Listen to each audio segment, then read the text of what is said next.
Hai Elektrizen, kembali lagi dengan podcast Insight Teknik Elektro Institut Teknologi Telkom Surabaya. Nah, dalam 10 menit ke depan, saya Sherly Kumaladewi akan menemani waktu luang kalian di podcast Insight Teknik Elektro kali ini yang bisa kalian saksikan di YouTube IT Telkom Surabaya.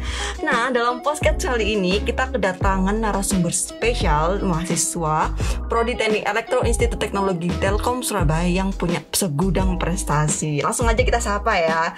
Hai Nadia, gimana kabarnya? Bisa banget nih disapa Elektrizen di luar sana. Jadi kabarnya pastinya baik-baik ya. Halo Elektrizen, kenalin nama aku Nadia Dinda. Biasanya dipanggil Nadia aja, nggak usah panjang-panjang. Wah, singkat pada jelas ya Nadia ya. Oke, daripada kita membuang banyak waktu, langsung aja kita kasih pertanyaan ya ke Nadia terkait dengan tema kita hari ini ya. Tema kita sekarang ini membahas tentang mahasiswa teknik elektro itu ngapain aja sih. Nah Nadia, ini kan kamu selain sebagai mahasiswa aktif semester 4 ya, pastinya banyak kesibukan di perkuliahan, tapi juga mengikuti UKM dan Ormawa. Gimana sih kamu bisa membagi waktu dari segala kesibukan kamu itu? Jadi yang pertamanya sebelum kita memulai sesuatu, kita harus punya komitmen dulu ya. Jadi seumpama nih, kayak aku aktif di Ormawa HME, dan aku juga menjabat sebagai sekretaris ya kan Sherly ya. Iya benar. Terus juga kuliah semester 4 ini bisa dibilang bukan kuliah yang main-main, tugasnya banyak banget pastinya. Iya benar banget tuh. Jadi kita harus punya komitmen. Jadi waktu sekretaris ya kita fokus sama tugas-tugas sekretaris HME ya. Jadi apa aja sih job desk-nya selesaikan. Terus kemudian tugas kuliah juga. Dan yang menurut aku yang paling pertama, yang paling penting, prioritas aku tuh adalah kuliah.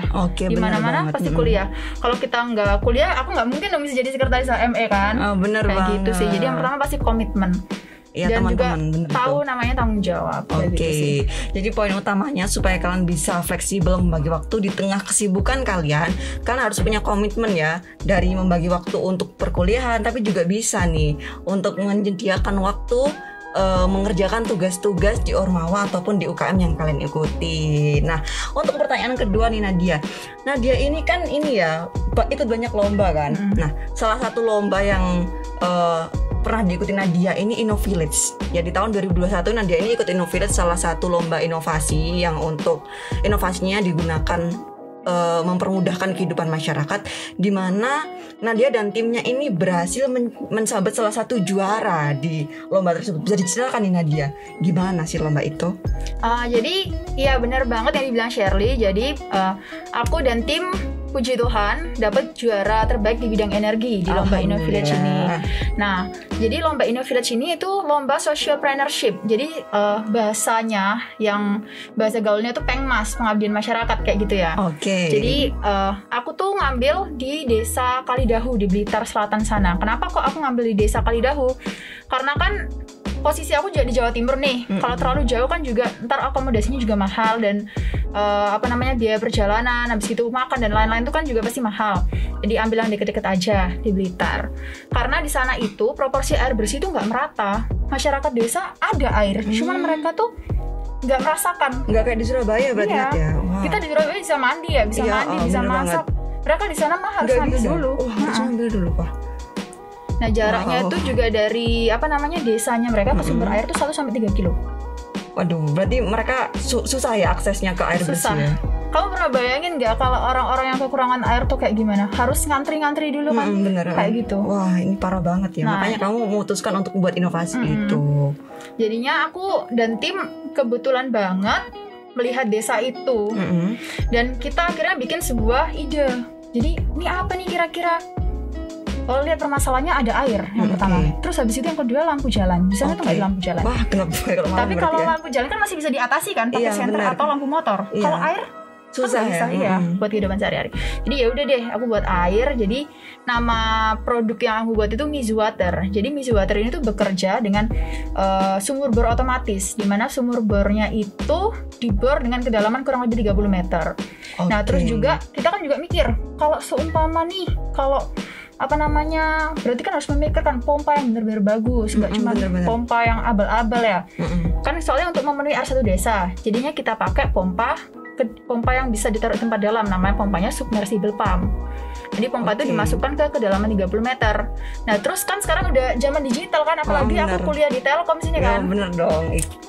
Udah bersemuanya ICT kan, jadi ya udah aku terapin deh ilmu-ilmu kuliah aku. Jadi aku bikin sudah berbasis Internet of Things. Wah. Jadi nggak usah mantau-mantau orang desa dikenalin ini loh Internet of Things. Bener banget. Jadi mereka udah nggak usah manual lagi, semuanya udah otomatis kayak gitu. Keren banget ini Mbak Nadia ini ya. Jadi nggak cuman ilmu perkuliahannya nggak cuman dipakai untuk dirinya sendiri, tapi diterapkan di kehidupan. Bahkan punya project yang bisa bermanfaat untuk masyarakat Blitar. Keren banget loh ini. Ini patut diapresiasi ya teman-teman. Kalau misalkan teman-teman di luar sana punya inovasi yang bisa membantu masyarakat, tuangkan aja ide-idenya, kan barangkali inovasi kalian ini bisa bermanfaat seperti inovasinya Kak Nadia. Oke.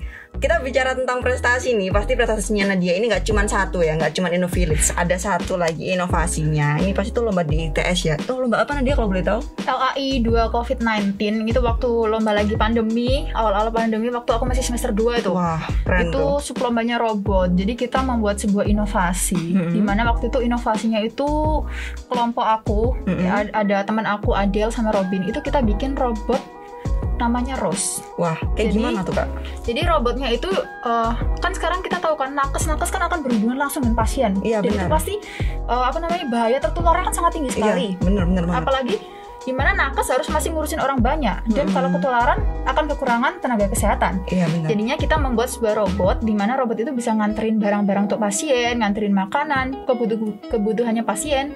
Tapi nakes nggak usah bersentuhan langsung dengan pasiennya itu. Jadi kayak gitu.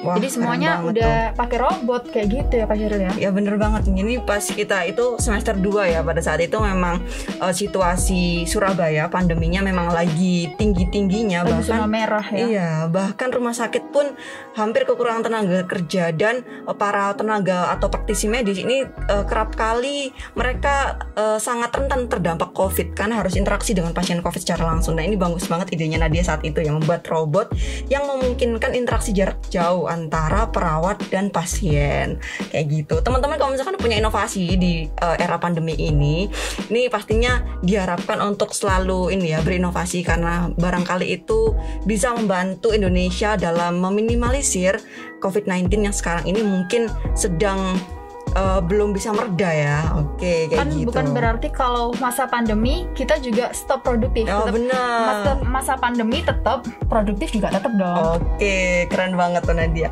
Oke, selanjutnya nih Nadia, karena prestasinya sudah banyak, pasti kan ada suatu momen Nadia ini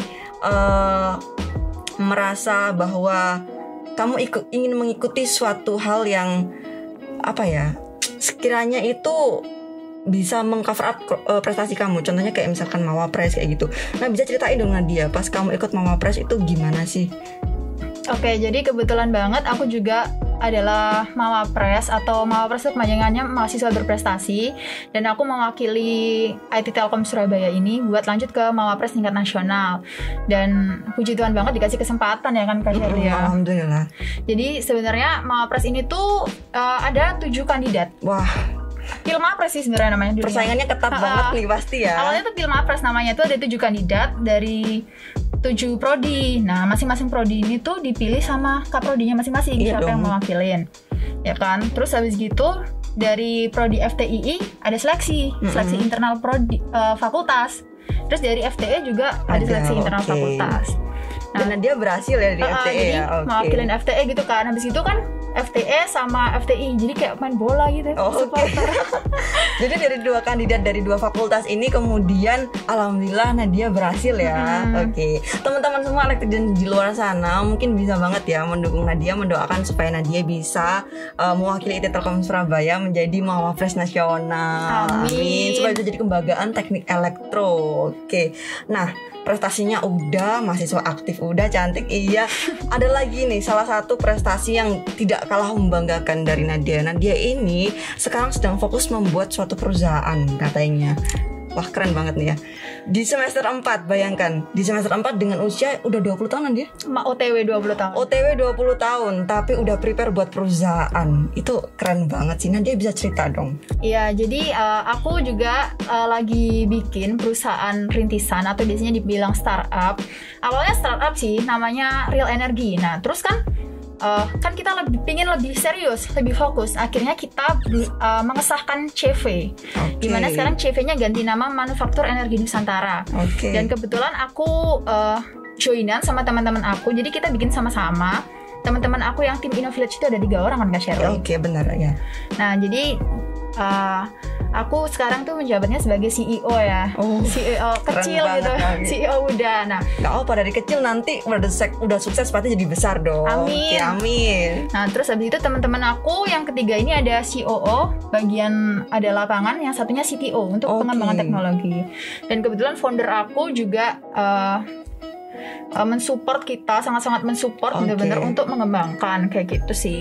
Jadi CV aku ini bergerak di bidang energi yang berfokusnya di baterai, panel surya dan kendaraan listrik. Sekarang kan Kak Shirley tahu kan lagi gencar-gencarnya kendaraan listrik kan? Iya benar, apalagi sekarang itu energi fosil sedang minim ya. Jadi kita harus cari energi yang bisa mengcover itu semua. Juga biar sekarang tahu kan ya panas banget ya di sini ya, benar. Nah, itu tuh salah satu dampak dari penggunaan energi yang berlebihan. Wah. Jadi memang harus ada energi baru yang digunakan ya Kak. Wah bener, keren banget sih itu. Nah kalau misalkan kita tadi berbincang-bincang terkait dengan prestasinya Mbak Nadia. Nah saya sendiri sebagai host bisa menyimpulkan bahwa Nadia ini adalah tipe orang yang ingin sekali memberikan kontribusi kepada masyarakat. Mulai dari prestasinya di InnoVillage yang bermanfaat untuk masyarakat Blitar. Terus juga ada yang robot untuk menangani masalah perawat terdampak yang takutnya nanti kena COVID, dan juga membuat perusahaan yang tentunya bisa membantu masyarakat dalam menangani krisis energi sekarang. Ini bisa banget contoh oleh teman-teman ya. Jadilah orang yang bisa berkontribusi kepada kehidupan orang lain. Nah Nadia ini last pertanyaan ya. Bisa dong kasih harapannya untuk podcast ini apa sih? Jadi harapannya untuk podcast ini, terutama untuk teman-teman yang mungkin belum kenal dunia teknik ya. Jadi jangan berpikir bahwa teknik itu memang tugasnya banyak. Memang dunia perkuliahan itu nggak se enjoy yang kalian bayangkan. Cuma pakai baju bebas, pakai apa, tapi tugasnya banyak. Dan aku yakin di masing-masing jurusan pasti punya kesulitannya masing-masing. Nggak cuma di teknik aja. Jadi sebenarnya sampai saat ini, sampai aku duduk di semester 4 OTW semester 5 ini, aku masih bisa have fun dan aku masih bisa produktif. Benar. Dan pastinya ada jatuh bangunnya, itu pasti. Nggak semuanya instan, nggak kayak Roro Jonggrang ya, mau minta apa Pak jadi, nggak kayak gitu. Keren banget nih. Jadi semuanya ada proses. Ini jadi quote of the day dari Nadia ya. Jadi kalau misalkan ingin sukses tuh nggak bisa instan, harus ada prosesnya dari 0 sampai ke puncak sukses itu. Wah keren banget. Jadi yang namanya jatuh itu wajar, tapi harus bisa tapi harus ingat caranya berdiri lagi. Kayak gitu. Keren banget. Jadi sebagai mahasiswa itu kita nggak cuma mikirin have fun-nya aja ya, tapi juga ingat bahwa tugas kita sebagai mahasiswa juga harus memberikan energi positif kepada masyarakat tentunya. Mungkin untuk podcast kali ini sampai di sini aja dengan pembahasan yang seru banget dengan narasumber kita. Nah, saya sebagai host di podcast kali ini Sherly Kumaladewi dan juga narasumber kita Nadia Dinda dan juga para operator pamit undur diri. Sampai jumpa lagi di podcast minggu depan yang pastinya tidak kalah menarik dengan podcast kali ini. Sampai jumpa netizen. Dadah. Berapa menit itu? Alhamdulillah. Alhamdulillah. Saudara